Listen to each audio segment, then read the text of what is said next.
For decades, the true mechanics of geopolitical power were, well, literally locked away in secure vaults. But in this explainer, we're busting those vaults wide open. We're going to look strictly at what the historical record, newly released internal memos, secret cables, and declassified files actually tells us about how global influence was wielded in the shadows by British and American intelligence agencies during the Cold War. You know, for half a century, the public believed one specific version of history.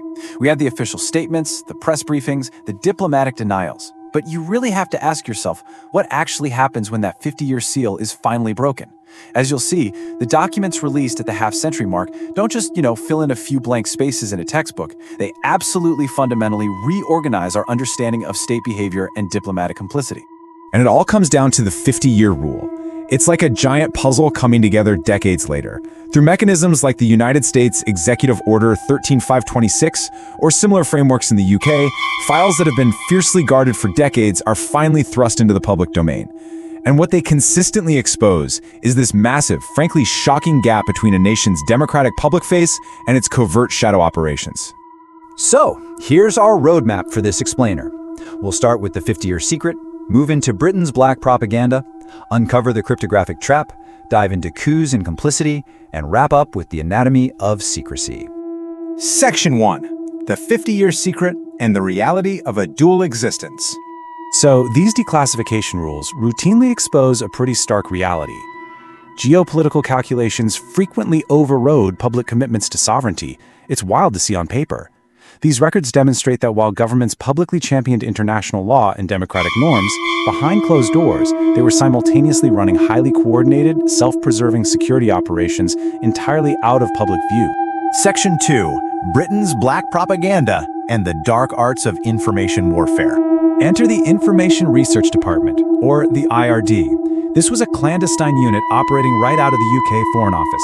They secretly controlled global news agencies and supplied pre-written articles to independent journalists. Inside the IRD was the Special Editorial Unit, which worked hand in glove with MI6 to execute black propaganda operations. They essentially fabricated documents out of thin air, set up fictitious organizations, and planted fake news stories worldwide to disrupt anti-colonial, left-wing, and nationalist movements that threatened British interests. And their playbook was incredibly sophisticated, targeting completely different continents. Take Kenya in the 1960s, for example. To isolate Vice President Ojinga Odinga, the IRD created a totally fake militant group called the Loyal African Brothers. They distributed 37 distinct disinformation pamphlets just to smear him as a Chinese-backed extremist. Over in Venezuela, they spread rumors of communist instigation specifically to thwart the nationalization of oil and protect British corporations like Shell. Actually, scratch that. It wasn't just interference. It was a highly organized, state-sponsored campaign of deception. Peeling back the onion even further, look at Italy's 1976 election. The juxtaposition here is incredible. The British government publicly maintained a very strict stance of non-interference with a sovereign NATO ally. But privately, declassified memos show a senior British diplomat insisting they must oppose the Italian Communist Party, quote, by every possible means. The IRD was recruiting right-wing politicians, proposing rumor campaigns about northern regions declaring independence, and planning to just flood Italy with forged booklets. Section 3. The cryptographic trap, also known as Operation Minerva. $8.5 million. In the grand scheme of government budgets, that is practically pocket change. But in 1970, the CIA and West German intelligence used exactly that amount to secretly purchase the Swiss encryption firm Crypto AG. Using a shadowy network of shell companies in Liechtenstein, they essentially bought the entire world's reliance on secure communications. The mechanics of this, Operation Minerva, or Rubicon as it was also called, were genius in a really dark way. They didn't just buy the company and sit back. They physically rigged the hardware and manipulated the algorithms so they could quickly decode anything sent on the devices.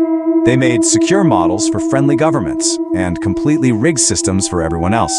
For decades, this allowed the US to seamlessly spy on governments in Iran, Libya, Argentina, the list goes on, all by weaponizing the global tech supply chain.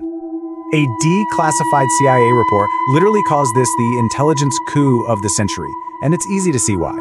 Foreign governments were paying top dollar to the US and West Germany just for the privilege of having their most heavily guarded secrets intercepted. Think about the leverage. During the 1978 Camp David Accords, the U.S. was monitoring Egyptian President Anwar Sadat's private chats with Cairo. During the '79 hostage crisis, they spied on the revolutionary government in Tehran. They were literally selling compromised padlocks to the very people they wanted to rob. Section 4. Coups, Condor, and Complicity. The shift to direct transnational action. Now we escalate to direct regime change. And again, the contrast between the official narrative and the declassified reality is jarring. After the September 1973 coup overthrew Chile's democratically elected president, Salvador Allende, the U.S. vehemently denied any involvement whatsoever. Yet Oval Office transcripts and intelligence reports now prove there was immense covert pressure. President Nixon had explicitly ordered the CIA years prior to, quote, make the economy scream. Ultimately, the U.S. funneled about $8 million into covert destabilization operations there. Reading the receipts directly, you find memos like this one from CIA Director William Colby to Henry Kissinger, written right around the time of the coup. It flat out states the policy was to maintain maximum covert pressure.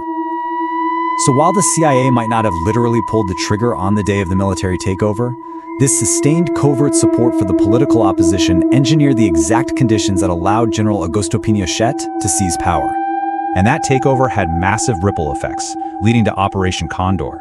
Established in 1975, this was a transnational network made up of Chile, Argentina, Uruguay, Paraguay, Bolivia, and Brazil. Together, these military regimes ruled over a staggering 80% of South America's population. Operation Condor was basically a borderless death squad alliance. They shared intelligence to track down, kidnap, and assassinate political dissidents, or really anyone who opposed them across South America, Europe, and even inside the United States. And the paper trail of complicity here is chilling. In July 1976, U.S. intelligence definitely knew Condor was dispatching assassination teams. By August, the State Department actually drafted a diplomatic warning to these countries to cut it out. But Henry Kissinger halted the order. He stopped the warning. Just weeks later, in September, Chilean agents detonated a car bomb in the middle of Washington, D.C., assassinating former Chilean diplomat Orlando Letelier and his American colleague, Ronnie Moffett. This pattern of quietly greenlighting foreign military actions shows up again with Indonesia. In December 1975, President Ford and Kissinger had a stopover in Jakarta to meet with President Suharto, who was planning to invade East Timor. Now, this was legally problematic because Suharto was going to use US-supplied weapons, which Congress had only approved for self-defense.